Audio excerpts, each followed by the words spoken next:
wabarakatuh. Perkenalkan, nama saya Asep Mulyana SPD. Saya mengajar mata pelajaran biologi di SMA Negeri 2 Tambun Selatan, Kabupaten Bekasi. Sekaligus sebagai mahasiswa PPG dalam jabatan kategori 1 gelombang 2 tahun 2023. Program studi pendidikan biologi di LPTK Universitas Negeri Jakarta dengan nomor peserta 201030310139. Saya akan melaksanakan uji kinerja di SMA Negeri 2 Tambun Selatan. Berikut video praktek pembelajaran saya.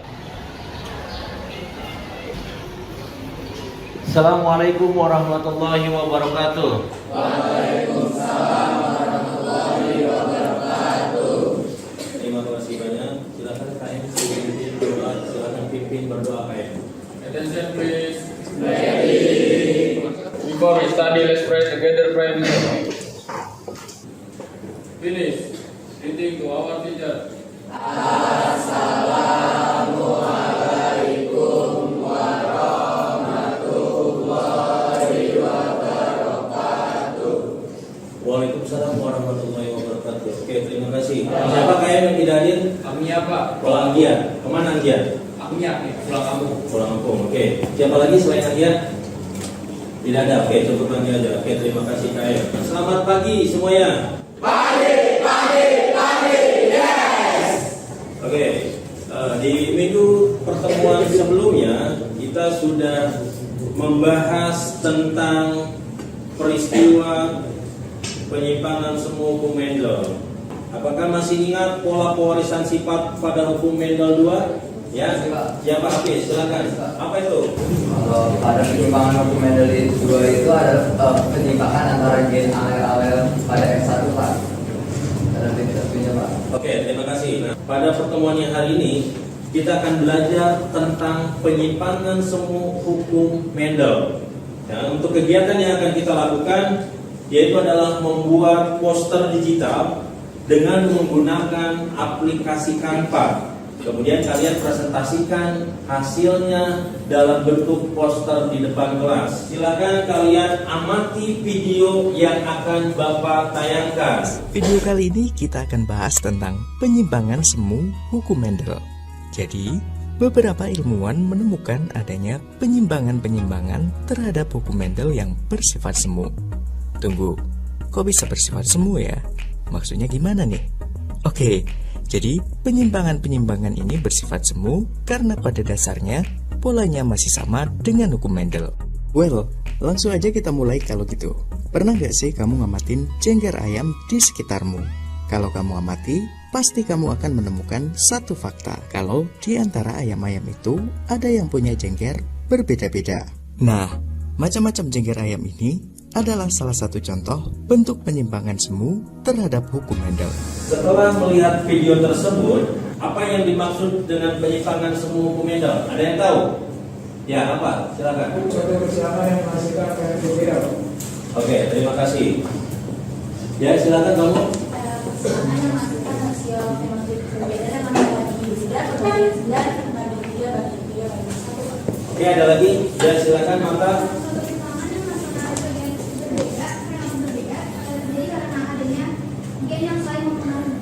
Lalu apa saja penyimpangan semu hukum Mendel itu?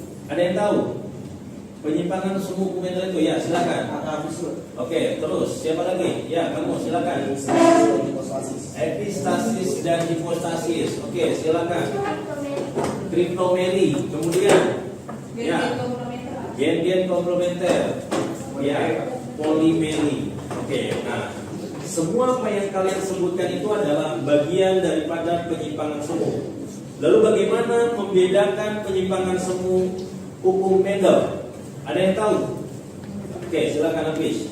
Oke, kalau dari cara membedakan penyimpangan semuanya itu dapat dilihat dari macam-macam dan contoh penyimpangan yang terjadi pada makhluk hidup dan juga dapat dilihat dari perbandingan rasio genotip ya Pak. Oke, terima kasih Hafiz. Ada lagi?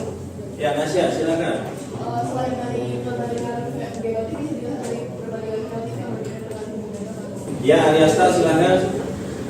Sama kayak tadi juga dengan cara menentukan penentuannya kalau prestasi dan investasi itu perbandingannya 12 lebih dari 1. Oke, terima kasih. Nah, setiap penyimpangan semu itu memiliki perbandingan rasio fenotip yang berbeda-beda. Nah, kemudian penyimpangan semu hukum Mendel dibagi menjadi 5. Nah, yang pertama apa tadi? Epistasis dan hipostasis. Kemudian yang kedua kriptomeri. Yang ketiga polimeri. Yang keempat gen-gen komplementer. Dan yang terakhir adalah atavisme. Oke, nah, sekarang setiap kelompok akan membuat satu buah poster digital penyimpangan semu hukum Mendel dengan menggunakan aplikasi Canva. Itu ada beberapa hal yang harus diperhatikan. Paham semuanya? Yang pertama, ya silakan ditulis. Ya, oke, yang pertama, poster digital berisikan infografis dengan sedikit tulisan. Itu yang pertama. Kemudian yang kedua, warnanya atau kontrasnya harus menarik dan variatif, tidak satu warna dan tidak monoton. Kemudian yang ketiga, ukuran resolusinya 720 HD, ya, agar tidak terlalu berat saat akan dilihat dan berbentuk potret. Kemudian isi poster dikaitkan dengan materi pelajaran yang dibahas. Kemudian dalam pembuatan poster, silakan kalian bekerja sama berkolaborasi dengan berbagi link. Yang tidak membawa laptop bisa menggunakan HP. Kemudian untuk menentukan topik yang akan dibahas, silakan kalian tentukan perwakilan kelompok yang akan maju untuk mengambil topik tersebut dari kartu yang saya bagikan ke kalian. Ya. Oke, silakan ambil satu kelompok satu, maju ke depan semuanya. Nah, sekarang silakan kalian diskusikan dan buatlah desainnya sesuai dengan pembagian kartu tersebut.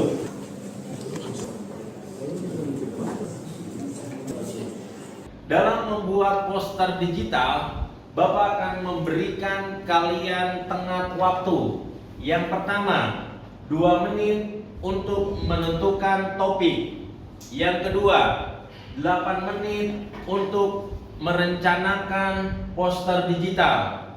Dan yang terakhir adalah yang ketiga, 30 menit untuk membuat poster digital. Silakan kalian buat poster digital penyimpangan semu pada hukum Mendel sesuai dengan waktu yang telah saya tentukan. Paham semuanya? Paham. Nah, silakan 20 menit lagi untuk menyelesaikan poster digital. Paham semuanya? Paham.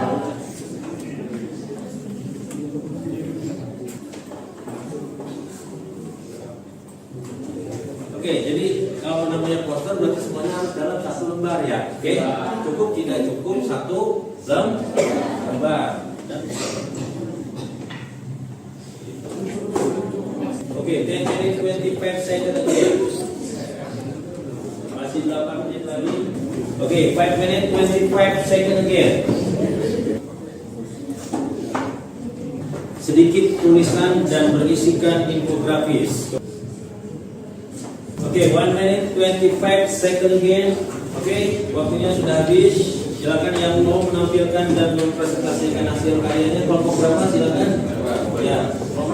Oke, perhatikan lapangan. Sambil menunggu teman kalian bersiap-siap presentasi, silahkan buka link Google Form yang sudah Bapak bagikan di grup WA. Ada?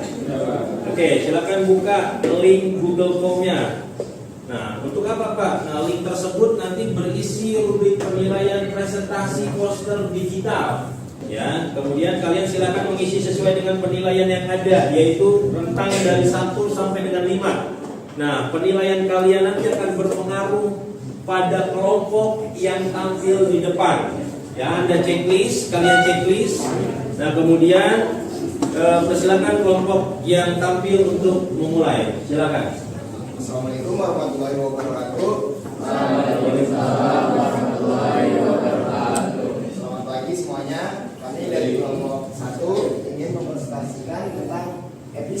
dan hipostasis. Oke, jadi pengertian epistasis dan hipostasis adalah gen yang menutup itu disebut epistasis, sedangkan gen yang ditutup itu disebut dengan hipostasis. Kayak bunyi ada bunyi hukum yang kedua, yaitu bila dua individu mempunyai dua pasangan alat atau lebih, maka diturunkannya sifat-sifat secara bebas tidak bergantung pada pasangan sifat yang lainnya. Apa yang membedakan antara hukum yang dengan hukum yang kedua adalah jika hukum yang satu mengkaji sifat yang berbeda satu persatu, sedangkan hukum yang kedua berkaitan dengan memperhatikan dua sifat yang berbeda secara sekaligus. Perbandingan ini terjadi jika terjadi persilangan antara individu yang memiliki dua sifat berbeda. Epistasis resesif. Jadi jika gen resesif menutupi dominan lainnya yang tidak sama. Terus ada epistasi dominan merupakan penyimpangan yang terjadi apabila satu gen dominan yang sifatnya epistasis. Epistasis dominan resesif terjadi jika dua gen dalam keadaan bersama akan menghambat pengaruh salah satu gen dominan tersebut. Nah, jadi contoh soal di sini diketahui bahwa terjadi persilangan labu putih dengan labu kuning. Labu putih yaitu P besar, K kecil disamakan dengan P kecil, K besar. Gen P menyebabkan labu berwarna putih. Gen K besar menyebabkan labu berwarna kuning. Nah, cara mencari P2-nya dengan menyamakan labu putih dengan labu putih, karena kan air sabunnya itu 100% labu putih. Cara satunya adalah dengan mencari gamennya. Gamennya itu dengan cara menyamakan setengah labu putih. Cara menyamakannya seperti P besar disamakan dengan K besar, menghasilkan P besar K besar. Nah, P besar disamakan dengan K kecil, menghasilkan P besar K kecil. P kecil disamakan dengan K besar, menghasilkan P besar P kecil K besar. Jadi hasil akhirnya itu ada warna putih, ada 9 gamet dengan pola derivatif P besar K besar, dan 3 gamet dengan pola derivatif yang berbeda, P besar K kecil K kecil.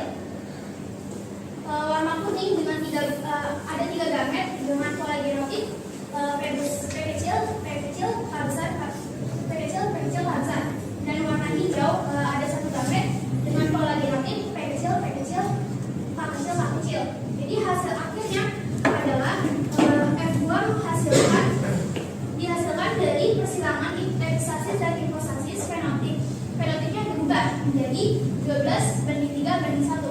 12 berwarna putih, 3 berwarna kuning, dan 1 berwarna hijau.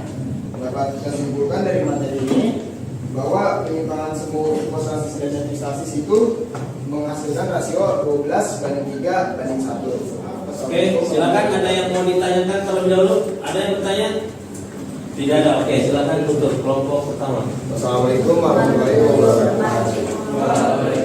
Oke, silakan tutup. Sudah dinilaikan semuanya melalui Google Form? Oke, buat yang belum selesaikan sekarang, jangan nunggu nanti, langsung disubmit. Tidak, silakan kelompok 2 dimulai. Assalamualaikum warahmatullahi wabarakatuh. Waalaikumsalam warahmatullahi wabarakatuh. Ya, selamat pagi semua. Di sini kelompok kami akan menjelaskan tentang penyimpangan semu hukum Mendel yaitu polimeri. Baik, yang pertama yaitu bunyi hukum 2 Mendel. Yang menemukan penyimpangan semu hukum Mendel, yang menemukan itu adalah Gregor Johann Mendel. Ini hukum Mendel yaitu pasangan alel dari gen yang berbeda bisa berpasangan secara bebas selama pembentukan gamet. Lalu ada pengertian penyimpangan semu. Penyimpangan semu Mendel merupakan suatu persilangan yang menghasilkan rasio fenotik berbeda dengan hasil berdasarkan pola tiga Mendel, yaitu pola 9, 3, 3, 1. Hal itu terjadi karena tidak semua persilangan dapat menghasilkan rasio fenotik yang sesuai dengan hukum Mendel. Selanjutnya, mengapa dikatakan semuanya Mendel? Karena adanya gen yang saling mempengaruhi dalam menghasilkan fenotip. Tetapi fenotip yang dihasilkan ini masih mempengaruhi aturan hukum Mendel, sehingga sering disebut dengan penyimpangan semu hukum Mendel. Selanjutnya ada polimeri. Apa sih polimeri itu? Yang polimeri adalah merupakan interaksi antara gen berbeda alel yang bersifat kumulatif, saling menambah, lalu dan hanya menunjukkan satu fenotip saja. Oleh sebab itu, persilangan polimeri ini umumnya menghasilkan rasio fenotip 19:1. Oke, jangan lupa untuk dinilai ya di Google Form-nya, oke? Nah, ada contoh soal dari polimeri. Jadi di sini contoh soalnya kita pakai ini dari tanaman madu. Contoh soalnya kita pakai dari M besar, M besar, M besar, M besar disilangkan dengan M kecil, M kecil, M kecil, M kecil. Dengan M besar, M besar, M besar, M besar itu berwarna merah. M kecil, M kecil, M kecil, M kecil itu berwarna putih. Di sini ada D1 yaitu denotif 1 adalah M besar dan M besar menjadi M kecil, M kecil. Di sini denotif satunya M besar, M kecil, M besar, M kecil yaitu berwarna merah. Selanjutnya ada P2-nya yaitu M besar, M kecil, M besar, M kecil dikali dengan M besar, M kecil, M besar, M kecil. Lalu dihasilkanlah genotif gamet dengan induk yang pertama itu M besar, M besar, lalu M besar, M kecil, M kecil, M besar, M kecil, M kecil.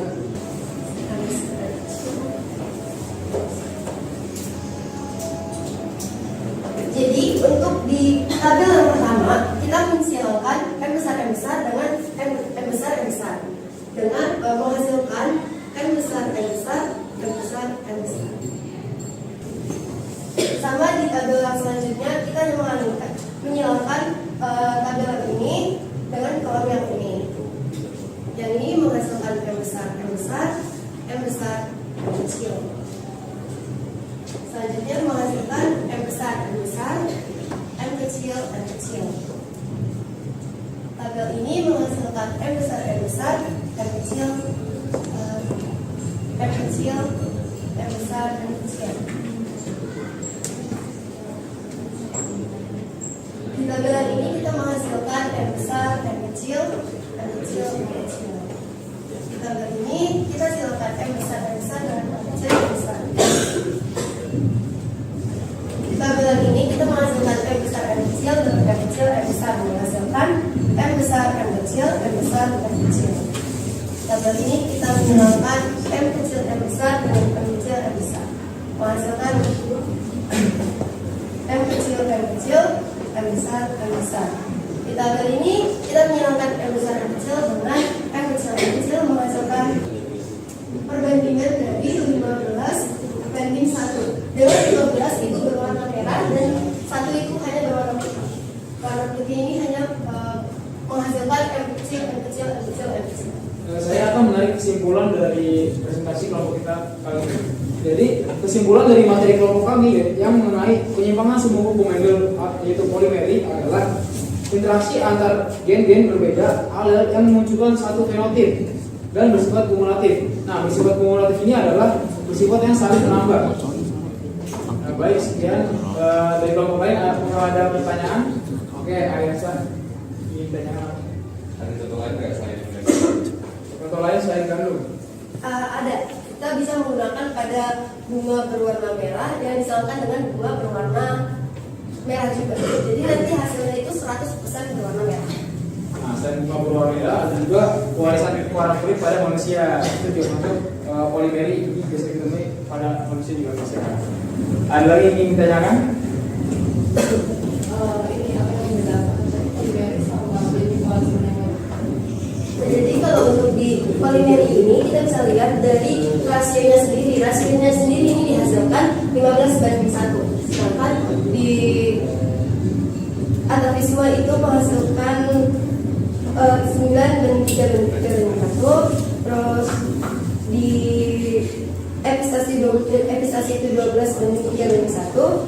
Terus di kriptomeri itu menghasilkan 3:9:4 dan di gen komplementer itu menghasilkan 1:13:7. Terima kasih atas perhatiannya. Kalau ada kurang dan lebihnya mohon maaf. Sekian dari kelompok kami. Assalamualaikum warahmatullahi wabarakatuh. Waalaikumsalam warahmatullahi wabarakatuh. Assalamualaikum warahmatullahi wabarakatuh.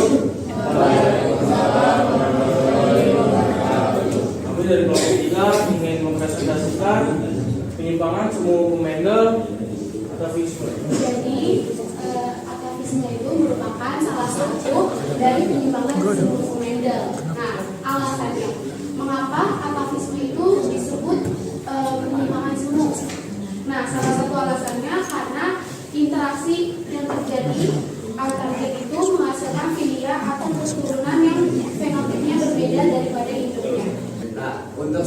ini kita akan membahas contoh soal. Nah, contoh soalnya ini dipertanyakan adalah jika sesama F1 disilangkan, yaitu dengan kode genetika itu R besar R kecil P besar P kecil disilangkan dengan R besar R kecil P besar P kecil, maka yang kecil P besar P kecil, maka kita ambil adalah R besar P besar R besar P besar, lalu ada R besar P kecil R kecil P besar dan Oke, saya minta perhatikan semuanya ke depan ya. Tidak ada yang tidak memperhatikan, harus memperhatikan ya. Kalau minggu depan kita sudah mulai PSAS, kalian harus mengerti. R besar P besar. Ya, paham semuanya? Silakan perhatikan. Oke, maka di sini setelah disilangkan kita menghasilkan kombinasi seperti ini. Nah, kalau kita hitung berdasarkan aturan yang ditentukan apabila waktu itu bisa ditentukan apabila R besar P besar, sisanya ini terserah mau ini P besar atau R besar ataupun R kecil ataupun ini P besar P kecil boleh. Terus habis itu close itu bisa dikatakan close apabila di sini R besar dan di sini P kecil. Nah, PA itu kita bisa tentukan apabila di sini R kecil di depannya P besar. Nah, sehingga itu kita bisa katakan apabila R kecil, P kecil. Maka berdasarkan hasil persilangan ini dapat ditentukan rasionya itu yaitu 9 banding 3 banding 3 banding 1. Nah, di mana 9-nya ini adalah jenis jengger ayam walnut. Nah, berbanding 3-nya ini adalah jengger ayam berjenis Ross. Jadi di sini ada yang mau bertanya? Dari persilangan ayam walnut, R besar R kecil, P besar P kecil dengan ayam berbial PA, R kecil, P besar P kecil, kemungkinan akan diperoleh keturunan walnut, Ross, PA dan single dengan berdasarnya.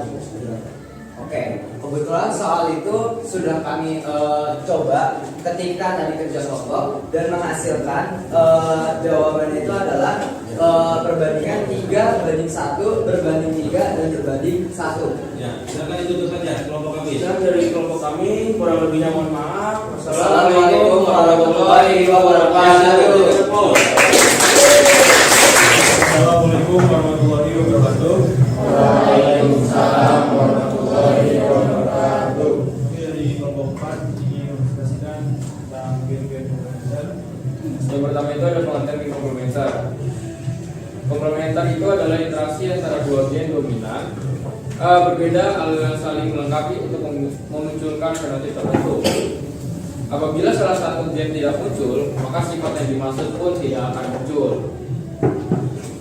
Kedua itu ada gen komplementer dikatakan penyimpangan semu itu ada gen saling mempengaruhi untuk menghasilkan fenotip, akan tetapi fenotip yang dihasilkan masih mengikuti hukum Mendel 2.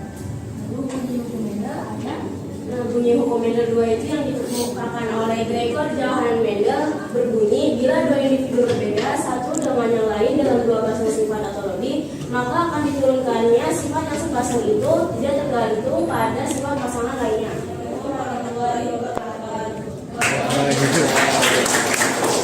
Dari hasil presentasi yang sudah dipresentasikan oleh setiap kelompok, maka saya memberikan saran untuk kelompok 1 ya, terlalu banyak di dalam hal penulisan kata demi katanya dan warnanya pun condong monoton karena hanya satu warna. Yang pertama, yang kedua, perbaikan ke depannya agar lebih bervariatif lagi warnanya. Kemudian yang kelompok 2 siapa tadi? Nah, kelompok 2 pun terlalu banyak dalam kata-katanya dan kurang variatif untuk warnanya. Kelompok 3 kelompok 3 sudah cukup bagus, namun dalam hal warnanya ya, warnanya sudah kontras tapi tidak terlalu variasi dalam warna. Kelompok 4 siapa? Nah, kelompok 4 sudah bagus sih sebenarnya, sudah ada gerakan, cuma yang sangat saya sayangkan hasil karya Anda itu tidak bisa ditampilkan dengan menggunakan LCD tadi, cadangannya telat untuk menampilkan hanya di akhir. Itu aja yang sangat saya sayangkan. ya sebenarnya udah bagus banget, udah bergerak, udah ada animasinya, ya. Kemudian kelompok terakhir. Nah di kelompok terakhir sangat terlalu banyak materi yang Anda tuliskan di sana dan kurang begitu terang. Bagaimana menurut kalian untuk kegiatan pembelajaran hari ini? Seru atau tidak? Seru. Oke, KM, menurut KM serunya di mana KM? Seru Pak. Ya. Tahu perbandingan dari pemain itu gimana Pak?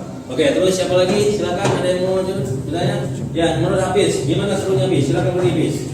Oke Pak.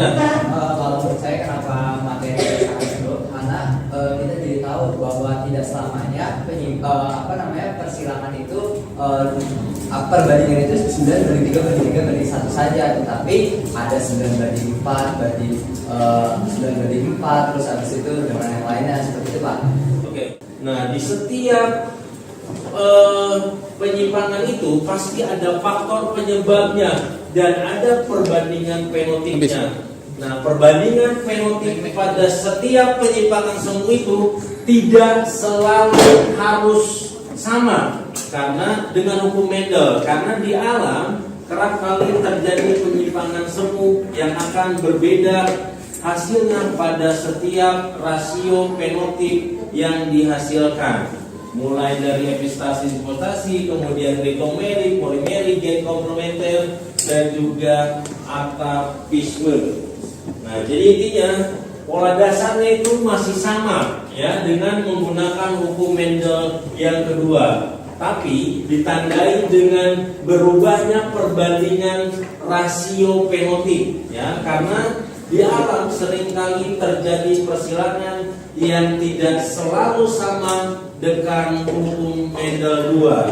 Paham semuanya? Paham. Jadi perbandingan rasio fenotip itu tidak harus selalu sama. Ya, paham? Nah, silakan kalian buka pelajaran kali ini sudah berjalan secara maksimal. Silakan buka link quizzes. Jadi dari hasil presentasi tadi maka dapat disimpulkan penjelasan dan presentasi yang paling menarik itu ditampilkan oleh kelompok 3. Ya, silakan berdiri kelompok 3. Kelompok 3 berdiri. Kelompok 3 berdiri. Ya, silakan beri aplaus untuk kelompok 3. Oke, silakan buka Google Chrome-nya. Buka quizesnya, satu menunggu quizzes, link quizesnya. Oke, waktu Anda 1 menit, 1 minute 25 second again. 25 second again. Oke, selesai. Sudah cukup ya. Oke, terima kasih. Nah, silakan pelajari seluruh materi yang sudah Bapak ajarkan ya. Paham semuanya? Oke, terima kasih. Sebelum mengakhiri pembelajaran hari ini, marilah kita ucapkan alhamdulillah bersama-sama. Alhamdulillahirabbil alamin. Dan saya ucapkan terima kasih banyak atas segala perhatiannya dan sampai ketemu di semester yang akan datang. Terima kasih. Mohon maaf. Wassalamualaikum warahmatullahi wabarakatuh.